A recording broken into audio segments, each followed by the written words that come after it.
So every time someone brings up the issue of income inequality, immediately the right, Republicans, and the business community together scream that we're engaging in class warfare. You liberals, how dare you? How dare you do class warfare here on the rich? Everything's fine. Our system has to have some income inequality. It can't be perfect. If the rich do better, so do you.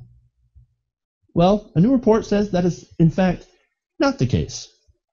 According to a report by Standard & Poor's, income inequality is, in fact, hurting the economy. It's not helping the economy, it's hurting the economy. So this is from Time Magazine, who wrote about this.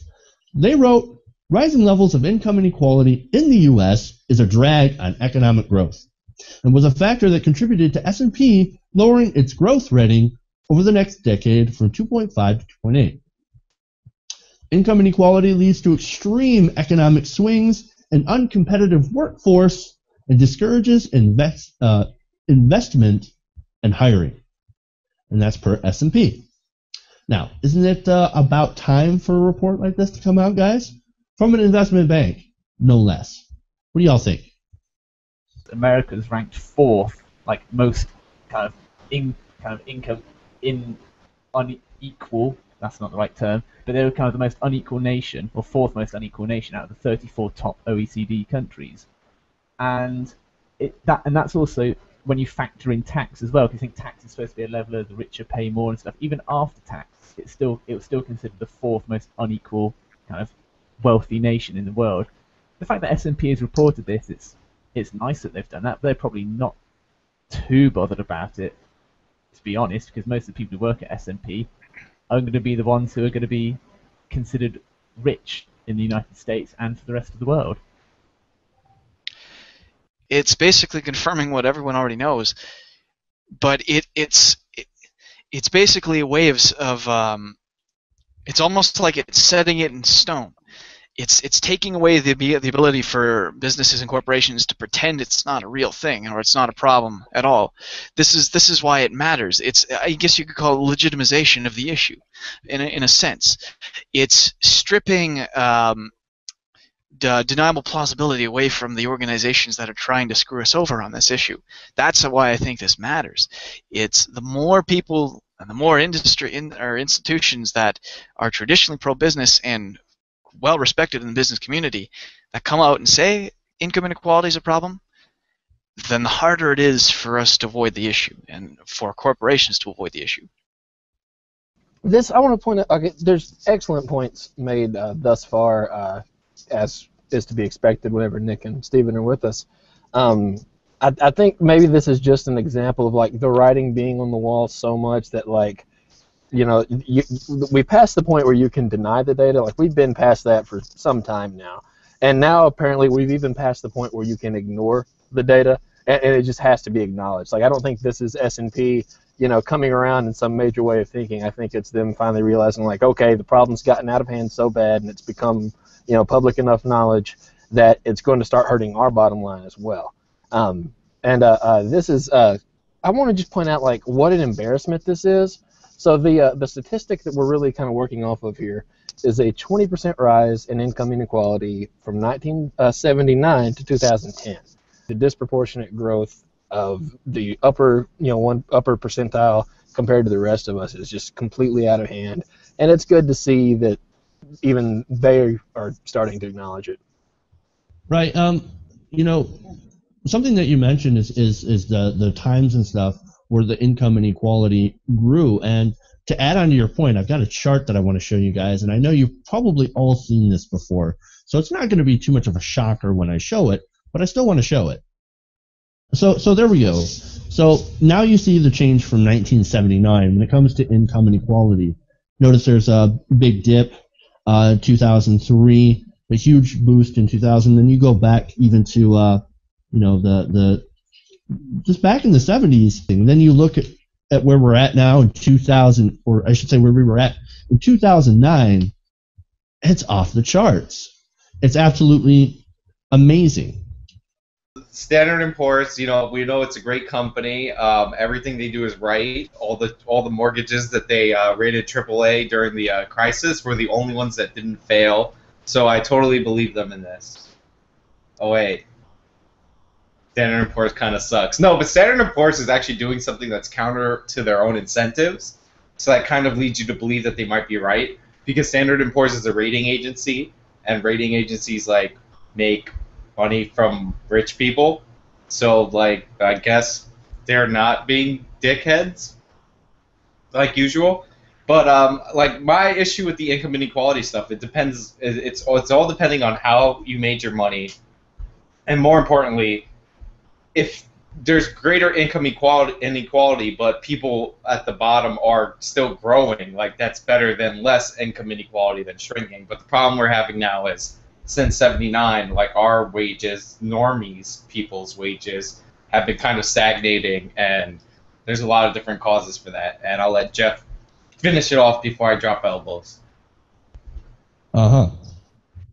Yeah, well, the whole problem with income inequality, and I just kind of want to throw this one out here. It's not that that it exists. There will always be some inequality in the system, in the capitalist system that we have set up. There's always going to be some sort of inequality. It's just that right now the levels are so, just massive. I have another chart that I'm going to show you guys that kind of illustrates just that level. If you can look at this, just like I said, the unevenness of all of this put into a bar graph, it's amazing. So more things from the report.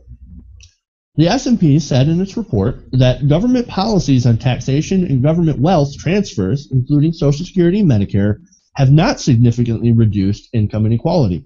Now that's a fascinating point right there. Many government programs aren't limited to assisting lower income households and extend to wealthier groups more than they did at their inception.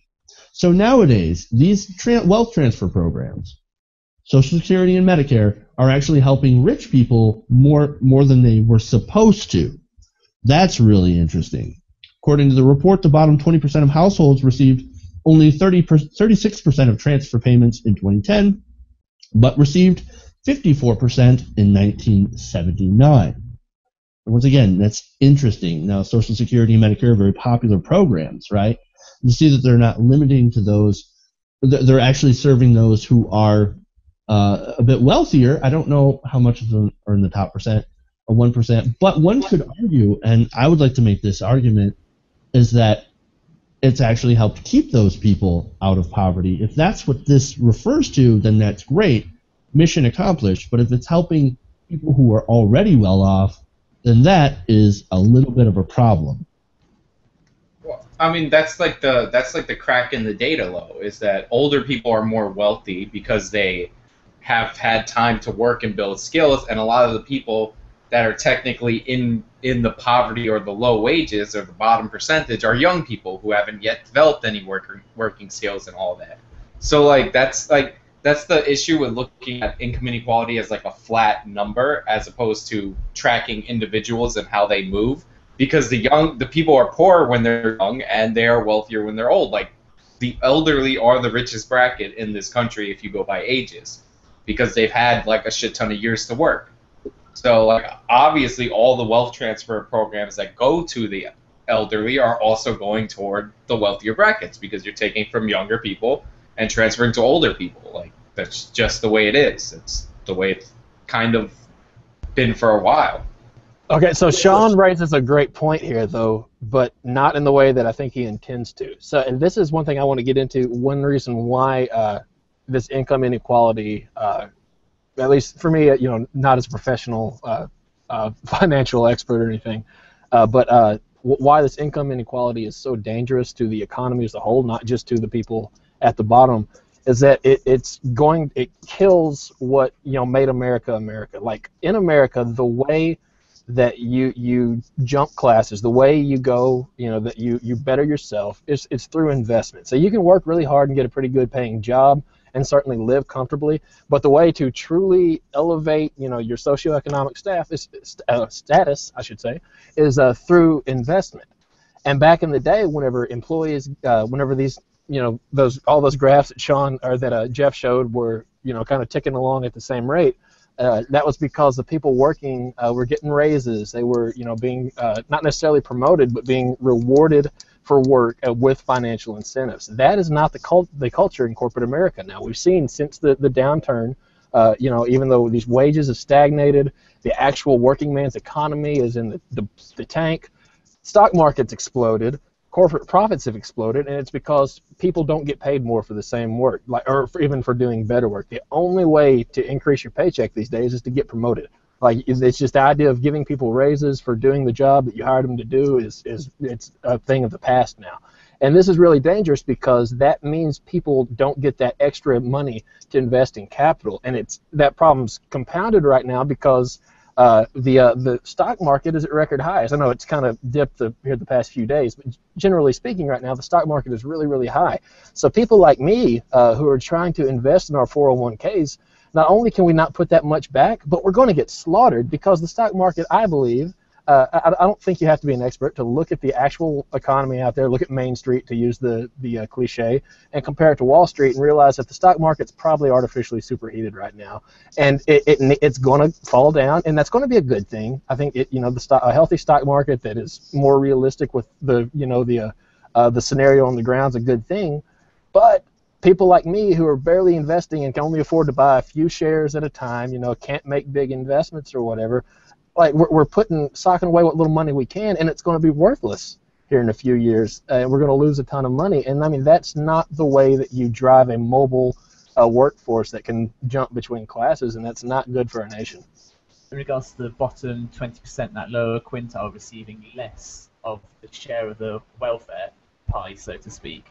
One of the ways that the SNP and how most economists measure kind of social or income inequality is through what's called the Gini Coefficient. And basically, the lower the Gini Coefficient, then the more equal a society is. So if you have a 0 Gini efficiency rating, then you're completely equal. That would be perfect communism. And the reason why that 20% potentially in America is receiving less of the welfare pie is because the next quintile, so almost the bottom 40%, they're going to be receiving benefits.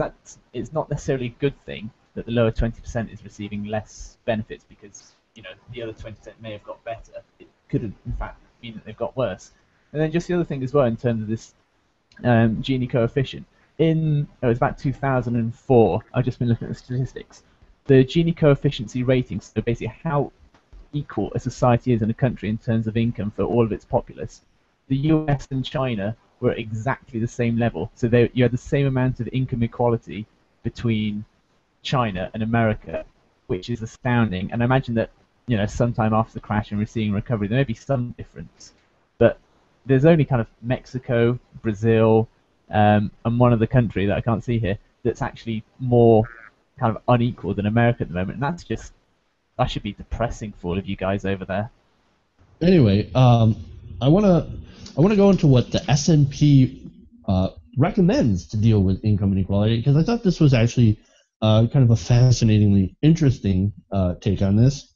The SNP recommended greater education levels as a key to improve productivity. Okay, so education, which normally is a fantastic thing. I definitely am a fan of education, of course. Education improves outcome. But the issue here that we have is we also need better income, which is what they didn't address, a higher minimum wage, and less student debt. Now that's very important, because if you want to get a good education, you have to, go up against the rising, I should say, the massively inflated tuition. That's a major problem. I think in a previous story we said tuition has risen 1,120% since the either 60s or 70s, which is horrible. So one of the things, the very thing that the SNP suggests to help income inequality will actually, at this moment, create more income inequality, because you're putting people in debt.